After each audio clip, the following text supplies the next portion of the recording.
அனைவரும் அர்ச்சகராகலாமா, அனைத்து சாதியினரும் அப்படிங்கிறதுக்கு உச்சநீதிமன்றம் இன்றைக்கு ஒரு முக்கியமான 3 உத்தரவுகளை பிறப்பித்திருக்கிறது. அனைத்து சாதியினரும் அர்ச்சகராகலாம் என்ற எதிர்பார்ப்பு இதில் நிறைவேறுகிறதா? ஆகம விதிகளுக்கு உட்படாத கோயில்களில் மட்டும்தான் அனைத்து சாதியினரையும் அர்ச்சகராக்க நியமிக்க முடியும் என தமிழக அரசுக்கு புதிய நிபந்தனைகளை உச்சநீதிமன்றம் விதித்திருக்கிறது.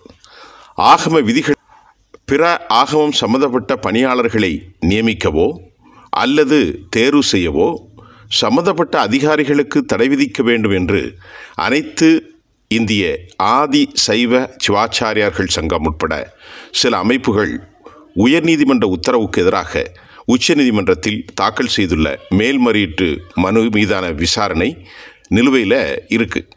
இந்த நிலையில் அர்ச்சகர்கள் பயிற்சி முடித்த மாணவர்கள் சங்க தலைவர் அரங்கநாதன் தரப்பில் ஆஜரான வழக்கறிஞர் குமணன் உச்சநீதிமன்றத்தில் ஒரு இடையீட்டு மனு தாக்கல் செய்தார். அதில் அனைத்து சாதியினரும் அர்ச்சகராகலாம் என்ற ஒரு அரசாணையை கடந்து 2006ஆம் ஆண்டு தமிழ்நாடு அரசு பிறப்பித்தது. அதாவது அதில் அனைத்து சாதியினரும் அர்ச்சகராக பணியாற்றலாம் என்று ஒரு ஜீவோவை தான் 2006ஆம் ஆண்டு தமிழ்நாடு அரசு, அன்றைக்கு திமுக அரசு பிறப்பித்தது. அந்த வகையில் அரசு நடத்திய அர்ச்சகர் பயிற்சி மூலம் தேர்ச்சி பெற்றவர்களுக்கு தற்போது வரை எந்த ஒரு பணி நியமனமும் கிடைக்கவில்லை.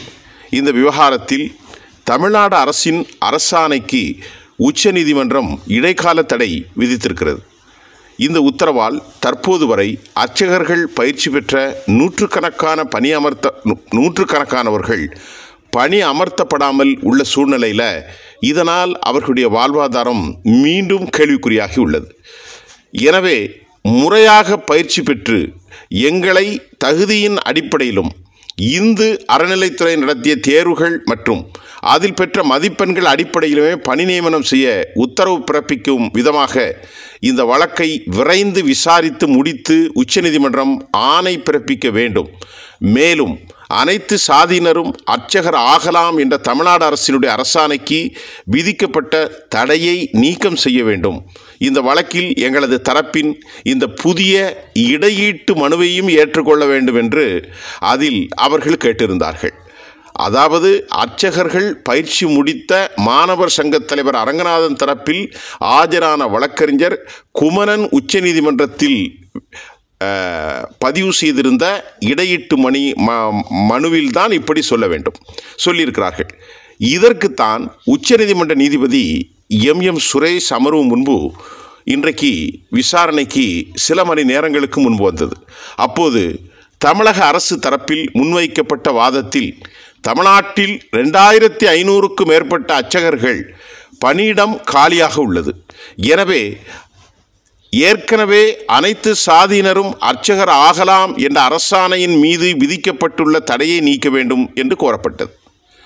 அப்போது மனுதாரர் தரப்பில் வழக்கறிஞர் குமணன் தமிழ்நாட்டில் குறைந்த அளவில்தான் ஆகம விதிகளுக்குட்பட்ட கோயில்கள் உள்ளன, அப்படிப்பட்ட ஸ்ரீரங்கம் போன்ற ஆகம விதிக்குட்பட்ட கோயில்களை தவிர்த்து ஆகம விதிக்கு உட்படாத கோயில்களில் நியமனம் மேற்கொள்ள உத்தரவிட வேண்டும் என வாதிட்டார். இரு தரப்பு வாதங்களையும் கேட்டுக்கொண்ட நீதிபதி எம் சுரேஷ் ஆகம விதிக்கு உட்படாத கோயில்களில் மட்டுமே அனைத்து சாதியினரையும் அர்ச்சகராக நியமிக்க வேண்டும். அடுத்த 3 மாதங்களுக்கு உள்ளாக தமிழ்நாட்டில் ஆகம விதிக்குட்பட்ட கோயில்கள் மற்றும் ஆகம விதிகளுக்கு உட்படாத கோயில்கள் எத்தனை என்று தமிழ்நாடு அரசு அடையாளம் காண வேண்டும் என்று உச்சநீதிமன்றம் உத்தரவிட்டுள்ளது.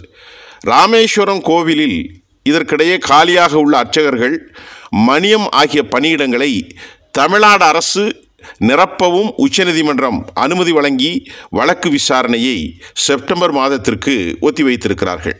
அப்படி என்றால் அனைத்து சாதியினரும் அர்ச்சகராகலாம்.